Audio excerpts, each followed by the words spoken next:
Jadi di sini saya akan menentukan solusi dan homogen dan tidak homogen dari suatu persamaan.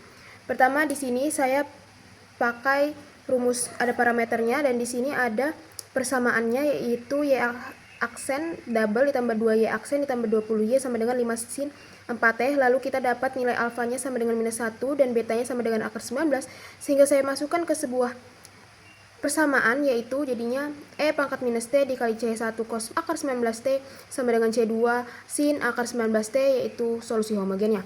Selanjutnya di sini ada, kita mau cari nilai solusi tidak homogennya. Kita masukkan juga, kita tahu YP permisalannya itu A cos tambah 4T tambah B sin sama 4T. Itu kita dapat dua turunannya yang ini. Lalu kita substitusi ke persamaan dan lalu mencari konstantanya. Kita dapat nilai A sama dengan minus 1/2 dan B sama dengan 1/4. Kita masukkan ke persamaan sehingga mendapatkan YP atau solusi tidak homogen, yaitu minus 1/2 dikali cos 4T ditambah 1/4 sin 4T. Nah, jadi pada video ini saya akan menjelaskan cara menentukan solusi lengkap dan solusi memenuhi syarat awal pada analisis getaran struktur jembatan. Nah, untuk persamaan diferensial yang digunakan pada penelitian ini adalah Y aksen 2 ditambah 2Y aksen ditambah 20Y sama dengan 5 sin 4T. Dengan syarat awal, Y0 sama dengan 0, Y aksen 0 sama dengan 1. Nah, untuk step yang pertama yaitu kita akan menentukan solusi homogennya. Nah, pertama-tama kita akan menghilangkan gaya luarnya. Gaya luarnya apa? Yaitu 5 sin 4T. Jadi 0. Nah, kemudian kita akan bentuk ke persamaan karakteristik, yaitu kita akan menggunakan R2 ditambah 2R ditambah 20 sama dengan 0. Nah, setelah itu kita akan menggunakan rumus ABC. Dan didapat hasil R sama dengan min 1 plus minus I akar 19.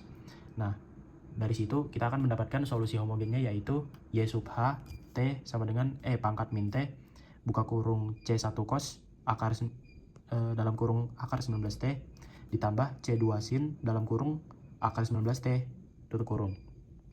Nah, setelah itu kita akan menentukan solusi partikularnya. Kita menggunakan permisalan Y sub T sama dengan A sin 4T ditambah B cos 4T. Nah, kita akan turunkan pertama dulu. Itu menjadi YP aksen sama dengan 4A cos 4T dikurang 4B sin 4T.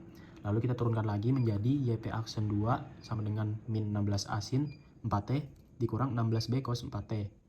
Nah, lalu kita substitusikan lagi ke persamaan awal yang didapat, itu 4A sama dengan 4A kurang 8B sama dengan 5, 8A ditambah 4B sama dengan 0, sehingga diperoleh nilai A itu sama dengan 1/4, B sama dengan min 1/2. Maka didapat solusi partikular, yaitu YPT sama dengan 1/4 sin 4T dikurang 1/2 cos 4T. Lalu kita akan menentukan solusi lengkapnya. Solusi lengkapnya itu yaitu YT sama dengan YH atau solusi homogennya tadi ditambah YP atau solusi partikularnya.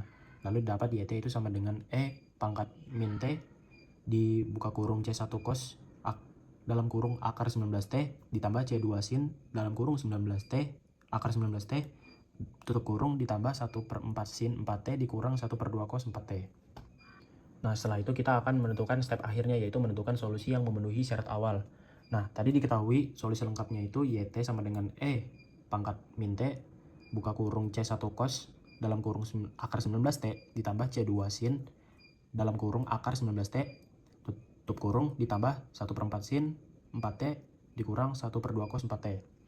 Nah, pertama kita menggunakan syarat awal dulu, yaitu Y0 sama dengan 0, Y aksen 0 sama dengan 1. Kemudian kita akan substitusikan T sama dengan 0 ke solusi lengkap, yaitu diperoleh 0 sama dengan E0 buka kurung C1 cos 0 ditambah C2 sin 0 tutup kurung ditambah 1/4 sin 0 dikurang 1/2 cos 0. Nah, karena E0 itu sama dengan 1, cos 0 itu sama dengan 1, sin 0 itu sama dengan 0, maka diperoleh 0 sama dengan C1 dikurang 1/2. Lalu kita pindah ruas, didapat C1 sama dengan 1/2. Nah, kemudian kita akan menentukan nilai C2-nya. Yang pertama-tama kita turunkan dulu solusi lengkapnya, yaitu didapat Y aksen dari T sama dengan E pangkat negatif T dikalikan buka kurung siku negatif buka kurung C1 kosinus akar 19T ditambah C2 sinus akar 19T tutup kurung dikurangi C1 akar 19 sinus akar 19T ditambah C2 akar 19 kosinus akar 19T tutup kurung siku, kemudian ditambah kosinus 4T ditambah 2 sinus 4T. Lalu kita substitusikan lagi T itu sama dengan 0. Lalu diperoleh hasil 1 sama dengan min C1 ditambah C2 akar 19 ditambah 1. Nah, kemudian kita substitusikan lagi nilai C1 itu sama dengan 1 per 2. Nah, setelah kita mensubstitusikan nilai C1 itu sama dengan 1 per 2, maka diperoleh nilai C2 itu sama dengan 1 per 2 akar 19. Nilai C1 dan C2-nya, kita akan masukkan nilai C1 dan C2 tadi ke solusi lengkapnya. Dan diperoleh YT sama dengan pangkat min T, buka kurung 1 per 2 cos dalam kurung 19T akar 19T ditambah 1 per 2 akar 19T sin dalam kurung akar 19T tutup kurung ditambah 1 per 4 sin 4T dikurang 1 per 2 cos 4T. Pada grafik ini dapat dilihat hubungan antara frekuensi gaya luar dengan amplitudo getaran struktur jembatan. Pada frekuensi 2 radian per sekon, amplitudo getaran yang dihasilkan sebesar 0,303. Nilai ini menunjukkan bahwa respons getaran struktur masih relatif kecil. Ketika frekuensi dinaikkan menjadi 4 radian per sekon, amplitudo meningkat menjadi 0,559. Hal ini menunjukkan bahwa semakin besar frekuensi gaya luar, maka amplitudo getaran juga cenderung meningkat. Selanjutnya, pada frekuensi akar 20 atau sekitar 4,47 radian per sekon, amplitudo tetap berada pada nilai 0,559 sesuai hasil perhitungan yang diperoleh. Dari grafik ini dapat disimpulkan bahwa perubahan frekuensi gaya luar mempengaruhi besar amplitudo getaran struktur jembatan. Semakin frekuensi gaya luar mendekati frekuensi alami struktur, maka respons getaran yang dihasilkan menjadi lebih besar.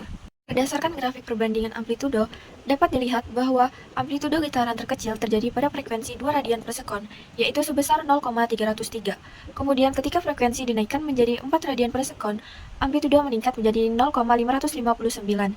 Pada frekuensi akar 20 atau sekitar 4,47 radian per sekon, amplitudo tetap berada pada nilai 0,559 sesuai hasil perhitungan yang telah diperoleh.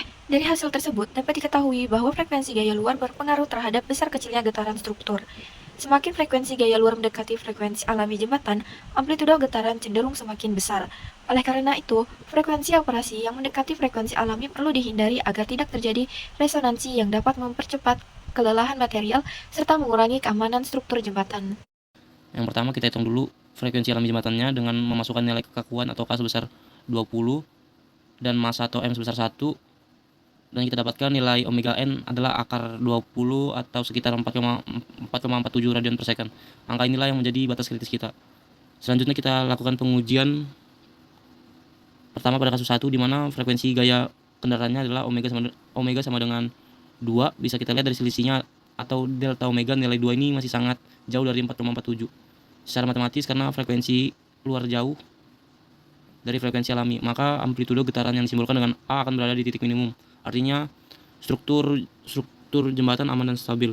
Masuk ke kasus 2, kita naikkan frekuensinya menjadi omega sama dengan 4. Lalu kita perhatikan nilai delta omeganya yang semakin mengecil menjadi 0,47 karena nilai eksitasi ini sudah mendekati frekuensi alami jembatan.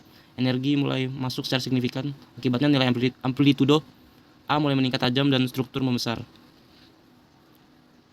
Dan yang terakhir di kasus 3, ini adalah kondisi paling fatal. Frekuensi gaya luar kita setel persis di angka omega sama dengan akar 20. Di sini selisih atau delta omeganya adalah 0 karena frekuensi gaya luar sama persis dengan frekuensi alami sistem.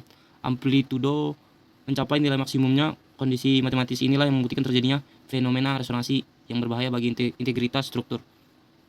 Demikian penjelasan matematis mengenai pengaruh variasi frekuensi terhadap munculnya resonansi. Terima kasih. Resonansi memiliki hubungan langsung dengan keamanan struktur jembatan.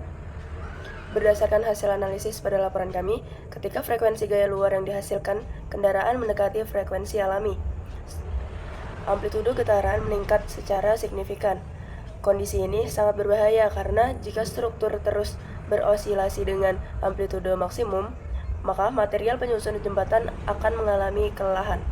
Akibatnya, laju keausan material semakin cepat, sambungan antar elemen struktur dapat rusak, dan pada akhirnya keselamatan pengguna jembatan menjadi terancam.